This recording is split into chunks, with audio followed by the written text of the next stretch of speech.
Anda masih bersama kami di Kompas Bisnis, Saudara. Menteri Keuangan Purbaya Yudi Sadewa melanjutkan kunjungan kerjanya di Amerika Serikat, di mana Purbaya bertemu dengan 18 investor besar untuk mengklarifikasi berbagai persepsi negatif terkait dengan APBN Republik Indonesia. Sejumlah investor besar dunia termasuk BlackRock, Goldman Sachs, dan Fidelity Investment ini melangsungkan pertemuan dengan Purbaya di New York, Amerika Serikat. Dalam pertemuan ini, Saudara, Menteri Keuangan Purbaya memaparkan secara komprehensif berbagai kebijakan ekonomi yang ditempuh, termasuk dampaknya terhadap anggaran negara serta prospek pertumbuhan ekonomi nasional. Menurut Purbaya, banyak investor besar yang tertarik kepada Indonesia. Purbaya juga memprediksi tak lama lagi para investor akan masuk ke Indonesia dan mendorong pemasaran modal Indonesia ke level yang lebih tinggi. Menteri Keuangan Purbaya Yudi Sadewa mengklaim mendapatkan respons positif setelah bertemu dengan 18 investor global, IMF, World Bank, dan juga lembaga pemeringkat S&P. Apa yang perlu dijaga agar respons ini tidak berbalik arah? Kita langsung bahas bersama ekonom Trimegah Sekuritas, Fahrul Fulvian. Mas Fahrul, selamat pagi. Iya, selamat pagi Mas. Apa kabarnya? Kabar baik, Alhamdulillah. Mas Fahrul, tadi kita sempat berbincang dengan Menteri Keuangan Purbaya Yudi Sadewa yang menyebutkan pertemuannya dengan S&P. Pak Purbaya bilang sudah mendapatkan bocoran terkait dengan rilis nanti S&P yang akan dikeluarkan pada bulan Juni nanti. Kalau kita melihat sebelumnya ada Moody's dan juga Fitch yang menurunkan outlook kita, kemudian ini S&P yang dikhawatirkan kan. Nah, pada saat pertemuan itu, Pak Purbaya percaya diri bahwa S&P akan tetap menjaga level Indonesia di tingkat stabil. Komentar Anda ataupun analisis Anda seperti apa dengan kondisi ekonomi yang saat ini? Iya, terkait ini sebenarnya kita harus lihat ya, kalau terkait stabil ini kita harus lihat apa yang di warning S&P dari pernyataan ratingnya tahun lalu. Sebenarnya yang paling dikonsenkan oleh S&P itu adalah rasio dari belanja bunga pemerintah terhadap total pendapatan yang kalau menurut statement dari S&P tahun lalu kalau di atas 15% kemungkinan untuk rating downgrade itu jadi besar. Jadinya memang tahun ini ya yang kita sangat tunggu sekali statementnya dari S&P yang mudah-mudahan diadres oleh Pak Purbaya ini terkait dengan bagaimana kita bisa mendanai APBN dan pembangunan. Dan kalau memang rasio rasio belanja bunga dibandingkan dengan pendapatan negara ini bisa dicapai ya sebenarnya bisa baik-baik saja. Dan memang ya Mas, kalau kita pelajari dari statementnya Moody's dan Fitch sebelumnya, masalah dari pemerintah kita ini adalah komunikasi. Sebenarnya dari Januari, Februari, dan Maret, pendapatan negara itu naiknya udah banyak. Sudah 20%. Tapi karena ketiadaan komunikasi, market tidak bisa mengapresiasi ini. Mudah-mudahan setelah Pak Purbaya menceritakan trajektorinya, market bisa mengapresiasi. Oke, berarti intinya ada di komunikasi. Langkah Pak Purbaya menemui lembaga pemeringkat S&P artinya perlu diapresiasi dong ya. Ini sebagai bentuk komunikasi. Apakah ini juga menurut Anda dapat cukup meyakinkan S&P agar tidak menurunkan outlook RI? Saya rasa semuanya kalau terkait lembaga rating ini terkait dengan angka, Pak. Jadinya harus dibuktikan sampai tengah tahun ini dan trajektorinya ke depan, belanja bunga Republik Indonesia tidak boleh naik, Pak. Tidak boleh naik, yield soon tidak boleh terlalu tinggi, dan harus ada trajektori untuk memperbaiki pembiayaan itu kira-kira. Kalau tidak, bisa jadi kita masih stabil ini di statementnya S&P bulan Juni, tapi resiko downgrade itu masih bisa muncul di akhir tahun depan, akhir tahun ini, ataupun tahun depan. Nah, di sini memang dunia sedang bergoncang, ekonomi Indonesia sedang bertransformasi. Transformasi ini tidak bisa diapresiasi oleh pasar kalau tidak jelas juntrungan dan arahnya. Nah, ini yang Pak Purbaya harus ceritakan. Arahnya apa, targetnya apa, dan harus eksplisit angkanya. Apa yang hendak dicapai dari segala program pemerintah, bagaimana itu translate ke pendapatan pajak, itu yang harus diceritakan. Saya rasa itu yang absen selama ini, dan mudah-mudahan ketika Pak Purbaya di Amerika, itu bisa dijelaskan beliau dengan baik. Oke, artinya komunikasi itu adalah pintunya, tapi ujung-ujungnya juga bagaimana menjelaskan soal angka-angka ekonomi Indonesia begitu ya. Bagaimana juga dengan... Benar, ada kesinambungan antara komunikasinya, terus angka yang muncul. Bakal ada deviasi, memang itu normal, tapi harus di arah yang bisa terbaca. Kira-kira seperti itu, Mas. Yang saya baca juga, Mas Fahrul, ini soal adanya kekhawatiran dari S&P soal pembayaran utang terhadap pendapatan atau juga pajak. Anda melihatnya apakah ini sudah bisa dikendalikan?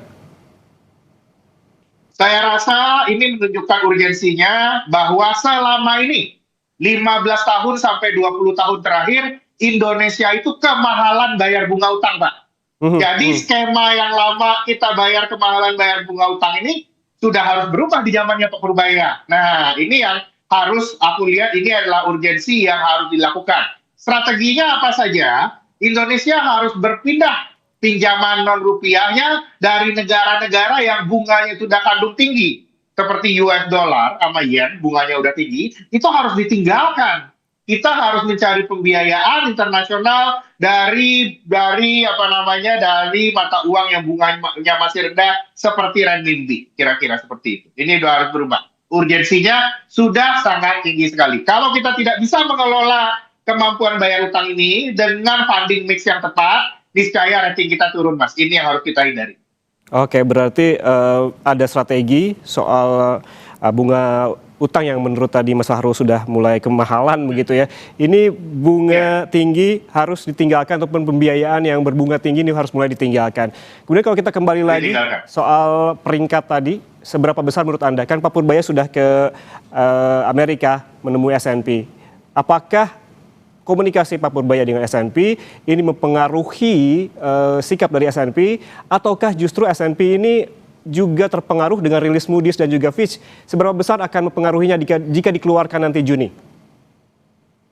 S&P pada dasarnya adalah lembaga rating dengan kredibilitas yang tinggi dan mereka sangat number driven, Pak.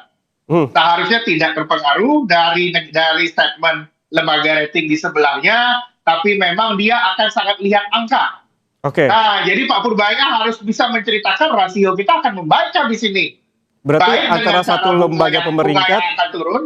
antara satu lembaga pemeringkat dengan lembaga pemeringkat lainnya tidak saling terpengaruh begitu? Tidak Pak. Mereka masing-masing ada matriks tersendiri. Mereka sangat number driven pada dasarnya. Sangat number driven, sangat dingin. Nah, karena itu pemerintah kita harus lebih dari sekedar narasi kepada lembaga rating, harus menunjukkan angka.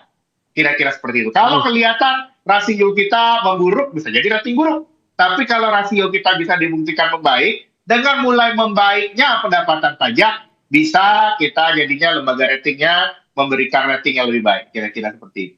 Oke, Mas Fahrul, tadi juga kita sempat bahas di awal bahwa Pak Purbaya bilang Bank Dunia dan juga S&P ini puas dengan strategi fiskal dari Indonesia. Jika betul demikian, apa yang perlu dijaga, apa yang perlu di-maintain agar rasa puas itu justru tidak berbalik arah begitu? Nah, yang perlu di-maintain, ini kritik saya juga ya kepada komunikasi Kementerian Keuangan selama ini. Yang perlu di-maintain itu adalah gap antara ekspektasi dan kenyataan. Kita jangan pernah memberikan ekspektasi kepada market yang terlalu flourish, terlalu bagus, karena semua orang di dunia ini lagi tahu kita Mhm. lagi dalam goncangan. Ya. Optimis harus, tapi realistis harus tetap terlihat dari setiap rilis, terlihat dari gesture bahwa kita tetap waspada. Kalau itu bisa tercapai, gap antara ekspektasi dan kenyataan itu bisa minimal, disitulah ruang kredibilitas terbangun, dan disitulah nanti ekspektasi pasar tercapai, dan optimisme pada perekonomian Indonesia juga muncul. Kira-kira seperti itu. Mhm, mhm.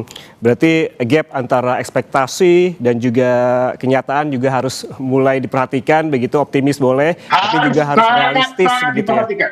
Ya, Benar, itu kritik saya pada Kementerian Keuangan. Harus itu, apa namanya, itu jangan terlalu jauh, Pak. oke. Kita optimis harus, tapi antara realitas dan ekspektasi harus dijaga. Tapi Kira-kira. ngomong-ngomong soal realistis juga ini, Mas Fahrul, Pak Purbaya kan juga di Amerika Serikat bertemu dengan investor global, sebanyak 18 investor global.